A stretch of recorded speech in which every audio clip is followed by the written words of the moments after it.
Hey everyone, and welcome back to the channel. I'm so glad you're here. If you're new, this is where we break down the most important migration news between the United States and Canada every single week. No fluff, just the facts you need to know. And if you're a regular viewer, welcome back. You know we keep things real, balanced, and always backed by actual data.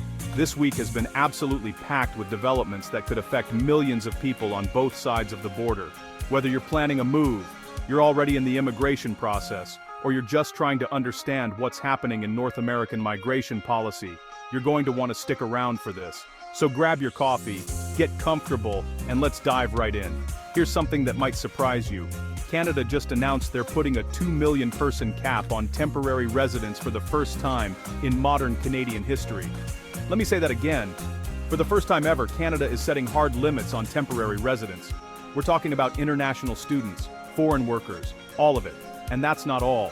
While the US is cracking down on H-1B visas with massive fee increases that are making it harder and more expensive for skilled workers to come to America, Canada is actually rolling out the red carpet for those same professionals. It's like watching two neighbors competing for the same guests at their parties, except these guests are some of the most talented workers in the world.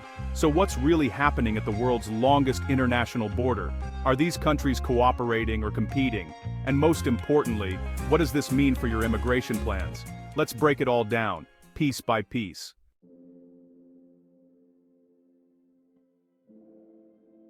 Alright, let's start with the elephant in the room. Canada is pumping the brakes on immigration, at least temporarily. And for a country that's built its modern identity on being welcoming to newcomers, this is a pretty big deal. The Canadian government just announced new permanent resident targets: 395,000 for 2025, 380,000 for 2026, and 365,000 for 2027. Now, if you're not familiar with Canadian immigration numbers, those might sound huge, and they are, but they're actually a significant decrease from what Canada has been admitting in recent years. To give you some perspective, Canada's population is about 39 million people. So we're still talking about roughly 1% of the population being added as permanent residents each year. That's still one of the highest rates in the developed world. But here's what's really unprecedented, and this is the part you need to pay attention to. For the first time ever, Canada is setting controlled caps on temporary residents, and that includes international students and foreign workers. The goal: reduce temporary residents to just 5% of the total population by the end of 2026. Right now, it's significantly higher than that, which has created pressure on housing, services, and job markets in major cities like Toronto, Vancouver, and Montreal. Now, why is Canada doing this? Well, there are a few reasons. First, there's been a housing crisis. Rents have skyrocketed, home prices are through the roof, and many Canadians have been feeling the strain. Some people have blamed immigration, fairly or unfairly, for these issues. Second, there's been concern about the quality of some immigration programs, particularly around international students. There have been reports of diploma mills and exploitation where students pay huge fees but don't get quality education. So Canada isn't closing its doors, far from it, but they are being more strategic and selective about who comes in and how. This is a recalibration, not a shutdown.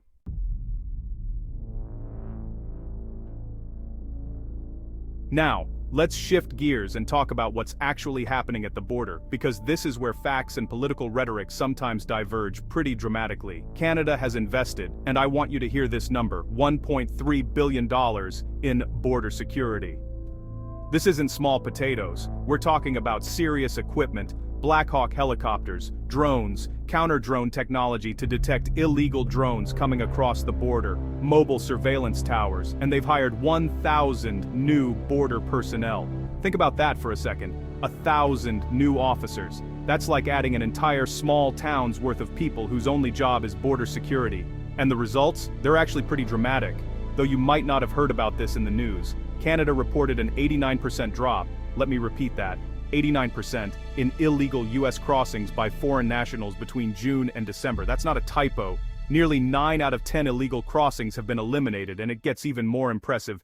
Illegal crossings from Canada to the US were down 99% in July 2025 compared to peak levels in June 2024. 99%. That's essentially bringing it down to almost zero. Canada also increased refusals from high-risk countries by 61%, So they're not just catching people at the border, they're stopping them before they even get there by being more careful about who gets visas in the first place. So despite what you might hear in political debates, and we're going to get to that in a minute, the northern border situation has actually improved dramatically. The data doesn't lie.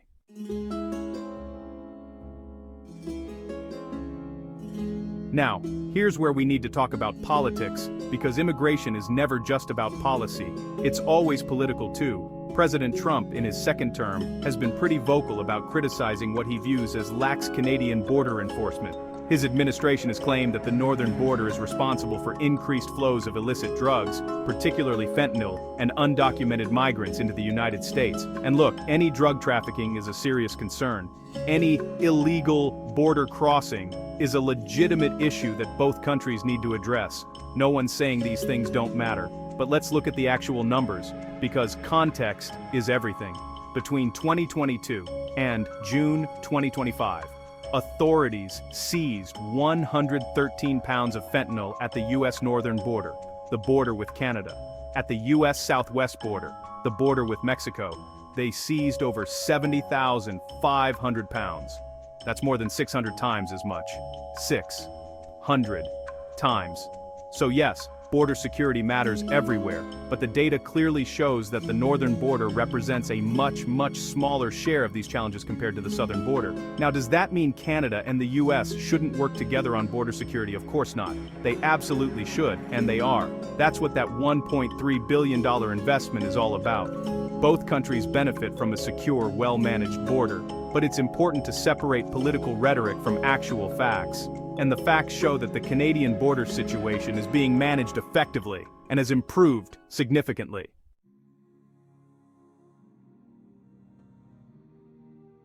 All right, now let's talk about something that might directly affect you, especially if you're a skilled professional thinking about your next career move. There's essentially a tug of war happening right now between the United States and Canada for the world's best talent. And if you're that talent, you actually have some interesting leverage right now. Here's what's happening. The United States recently increased fees for new H-1B visa applicants, and we're not talking about a small increase. These are significant fee hikes that make it more expensive for companies to sponsor foreign workers. For many tech workers, healthcare professionals, and other skilled immigrants, this makes the U.S. pathway more difficult and uncertain. The H-1B visa lottery system was already competitive and stressful, now it's even more costly.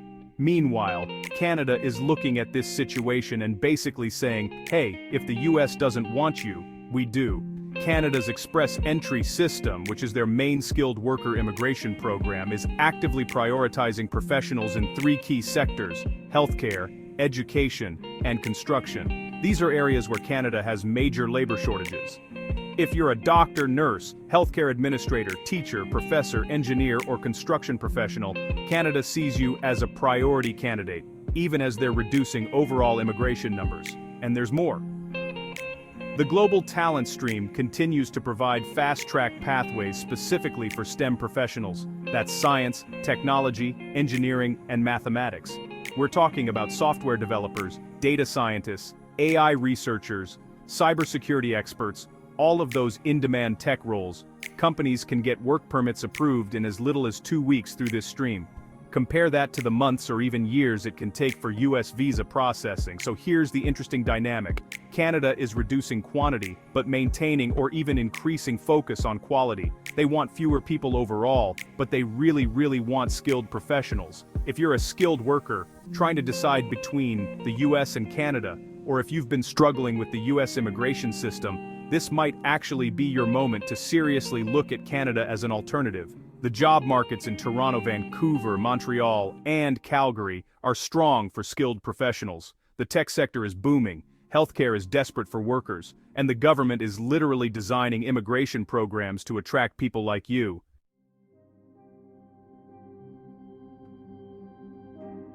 Before we wrap up the main content, I want to zoom out for a second and talk about what all of this means for the bigger picture. What we're seeing is a fundamental shift in how North America approaches migration. Both countries are moving toward what we might call strategic immigration, being very selective about who comes in, while still recognizing that immigration is essential for economic growth.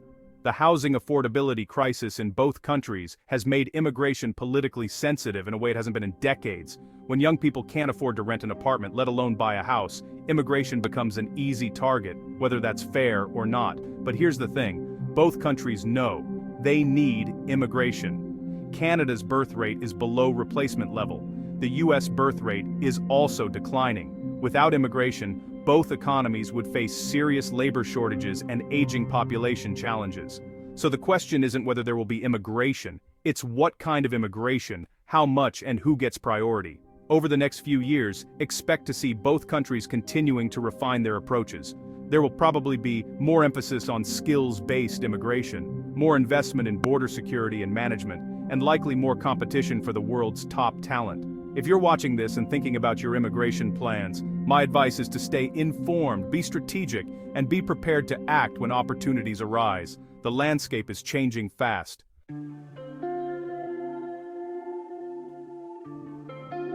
All right, so we've covered a lot of ground today. Canada's new caps, border security improvements, political tensions, and the battle for skilled workers. That's a lot to process. Now I want to hear from you because your perspective matters. Here are some questions I'd love you to answer in the comments. Are you currently planning a move to Canada or the US?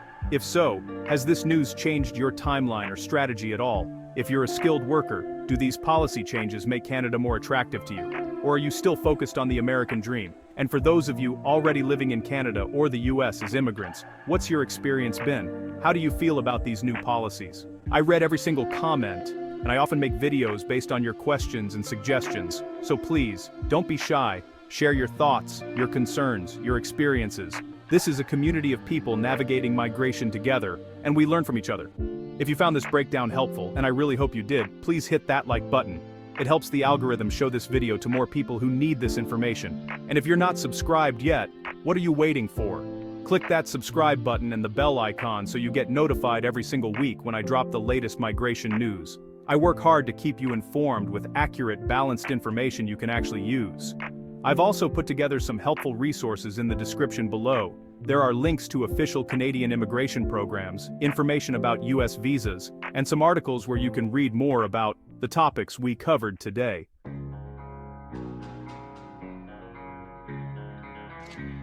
All right, let's bring it all home. Here's what you need to remember from this week. Canada is tightening overall immigration numbers with new caps on temporary residents, but they're still aggressively targeting skilled workers in healthcare, education, construction, and STEM fields. Border security between the US and Canada has improved dramatically. We're talking about 89 to 99% reductions in illegal crossings. The data shows real progress. Regardless of political rhetoric, there's tension between US political claims and actual border statistics, but both countries are investing heavily in security and cooperation. And finally, skilled professionals have a real opportunity right now. With the US making H-1B visas more expensive and difficult, Canada is positioning itself as an attractive alternative with fast-track programs and clear pathways to permanent residence. The North American migration story is far from over. It's just entering a new chapter. We're moving from an era of more open immigration to one of strategic skills-based selection. And if you understand these trends, you can position yourself to take advantage of the opportunities.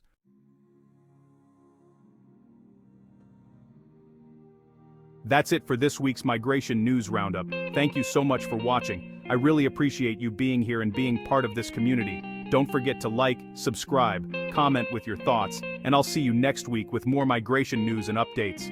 Until then, stay informed, keep planning your future, and remember, knowledge is power when it comes to immigration. Take care, everyone.